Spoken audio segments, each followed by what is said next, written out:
was a manic Monday in the financial markets. The Dow tumbled more than 500 points. This best week since the 70s on the same day that employment numbers are horrific. Does this make any sense to you? Not really. The stock market, even with its crazy amount of volatility and human irrationality, it is still one of the most effective and successful way of increasing one's wealth. Learn all about it here with me.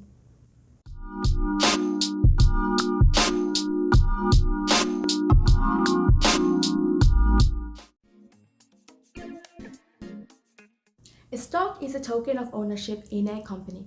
When a new company is formed, just like my friend Mark did back in 2004 with Facebook, it is usually not known to the public. And that is because a new company usually starts off as a private limited company. So for Facebook, back in 2004, it was owned and managed privately by Mark and his friends.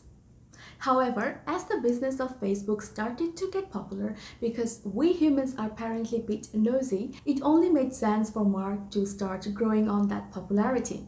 However, Mark and his friends did not have unlimited amount of money to keep on investing in Facebook.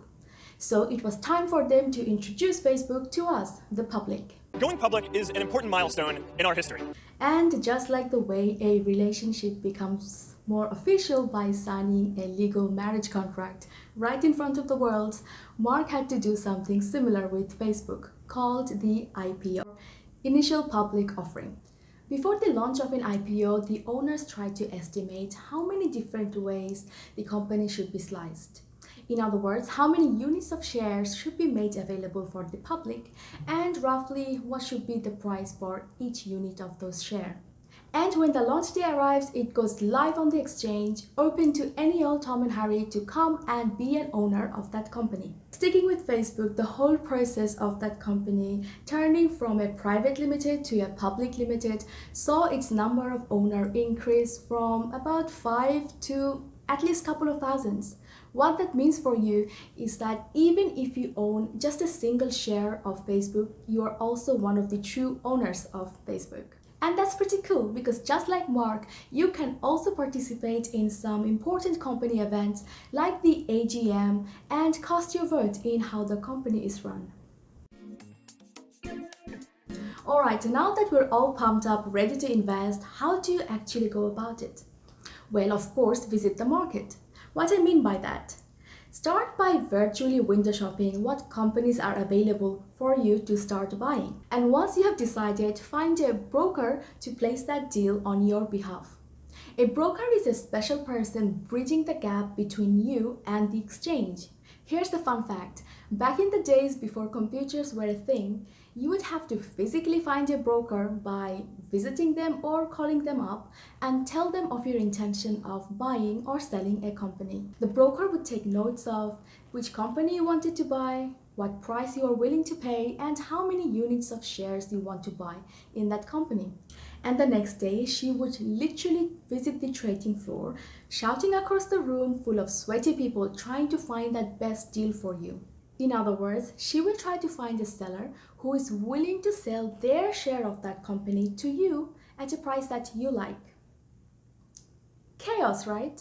Thank God we don't have that anymore. Thanks to technological advancements, we now have digital platforms.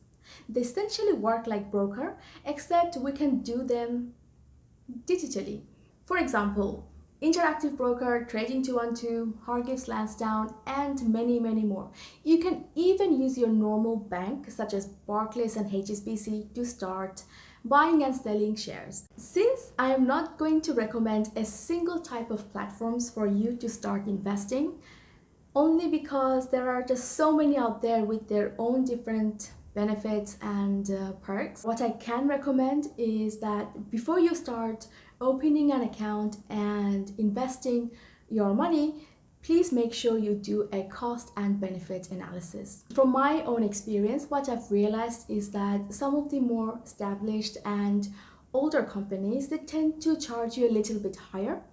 And that's only because, they've been in the market for a long time, and they're also offering you a bit more variety of stocks and funds to choose from. Compared to that, some of the more newer platforms, what I found was that they're pretty inexpensive, and some of them don't even charge you anything for trading a share or an ETF. However, at the same time, they don't really offer a lot of variety in terms of options. So make sure you find out whichever one works best for you before you start and open an account. Many of us, especially the young investors, we are fascinated with some of the large tech companies. But did you know they're actually pretty expensive? What do I mean by that? Take Amazon for example. A single share of Amazon costs over $3,000. And if you're a new investor, assuming starting with little bit of money, would you be really willing to spend most of your budget in buying a single share of a single company? I mean, just think of all the risk that comes with that investment. Because if that company goes down by, say, 50%, well, all your investment will also go down by 50%. There will be no protection, there will be no buffer. In our words, we call it zero diversification. But panic not, that's when ETF and mutual funds comes in to help. An ETF or a mutual fund are a basket of stocks trading as one big unit for us to start investing in with a very little amount of money. Say for example, you wanted to have exposure to most of the tech companies that are listed in S&P 500. Rather than buying individual companies, what you can do is invest in an ETF. An example would be iShares S&P Infotech ETF or Vanguard's S&P Infotech ETF. By the way, this is not an investment advice. I'm just giving these names to you as an example. There are many more out there. Since I am not giving any investment advice, what I can tell you is that before you go ahead and start investing in an ETF or a mutual fund, make sure you go to their website and download the information about that fund or an ETF. There will be a document called KID, which stands for Key Investor Information. As the name goes, it holds some of the key information that you should know as an investor before you go ahead and start buying that ETF or a fund. I think most of us already know one of the most basic ways of how investing in the stock market increases one's wealth, and that's of course the change in price of the stock. But let's park looking at the single stock for now and observe the whole stock market. Let's take S&P 500 as an example. If you observe price level of S&P 500 over the very long time, what you'd notice is that it generally follows a positive trend going up. What that means is even with market crashes like the big ones we've seen during global financial crisis in 2008, it tends to make up for its losses. But why does that happen? I mean, why do the market recover over time? Because the companies that are listed in S&P 500 or any other market index are the backbone of our economy. And as long as the economy functions and is not broken permanently, we can expect these companies to do well and prosper and grow over time. Remember, companies survive because there is a demand for their goods and services. We humans are still pretty noisy, like eating McDonald's and watch Netflix and chill.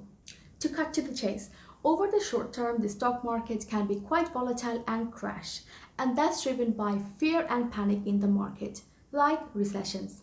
However, over the long time, it is expected to follow an upward trend, and that's driven by the underlying growth and profitability in companies. And over this time, the change in price of stock level or the market is what we call the capital return. Now, the second part of growth comes from dividends. Dividends are essentially extra bit of money that company pays you, the shareholder, for believing in them and for investing in them. Not all companies pay dividend, especially not the tech ones. However, some do, like Apple and Microsoft. Microsoft, for example, paid $2 per share to all of their shareholders during the last financial year. What this means is that if you held 100 shares of Microsoft, you would have gotten $200 of dividends last year. And these dividends are what we call income return.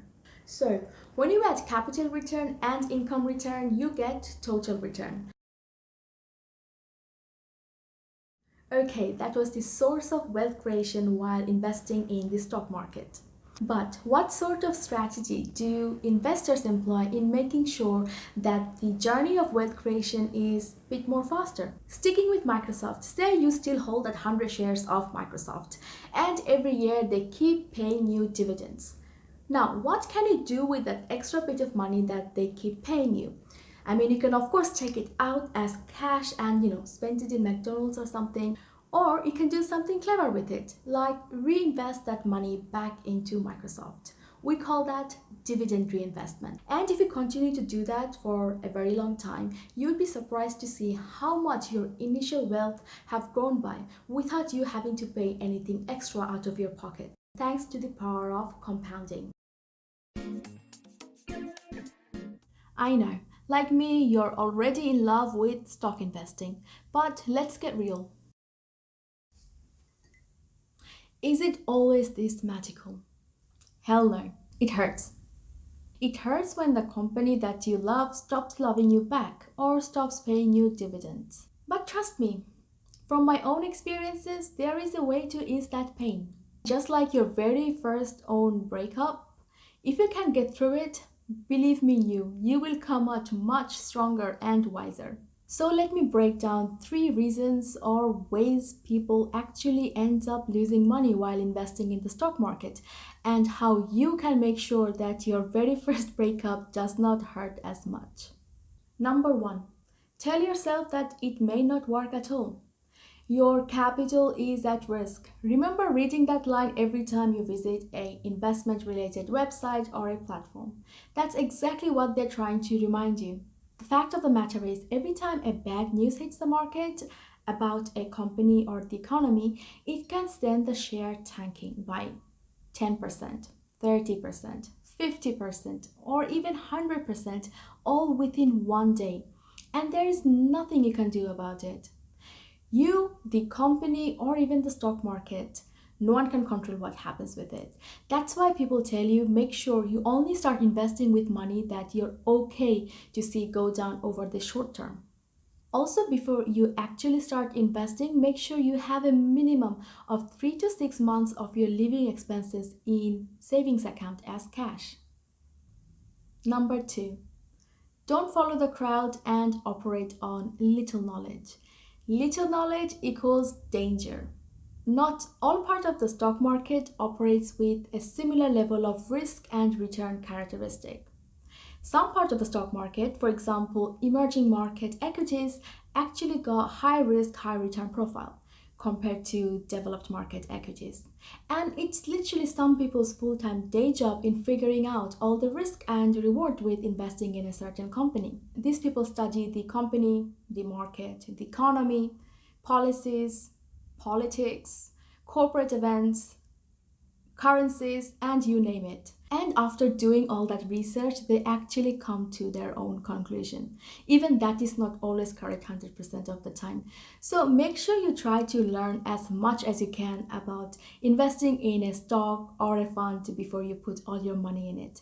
Especially if you're a beginner, it makes so much sense in starting to invest with an ETF or a fund rather than trying to cherry pick a single company or a stock. Number 3, don't give up before you've given it enough time. Anything great in life requires time and patience.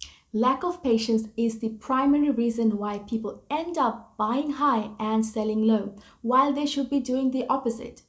Impatient people rushes to buy when they see a stock skyrocket and then rushes to sell when there is a panic in the market. Don't do that. Be patient with your money. Give it time to grow. If any of these points that I've mentioned makes you any nervous about actually starting to invest, please don't be, because the fact that the stock market is volatile is the primary reason how people actually makes money. Volatility gives investors like you and me a great entry point when it comes to investing in a company or the market. To help with the fear and agitation, give yourself time to get comfortable.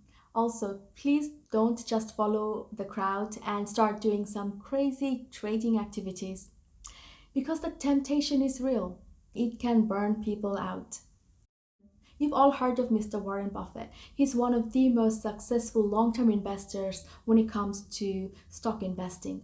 And this is what he had to say. No matter how great the talent or effort, some things just takes time.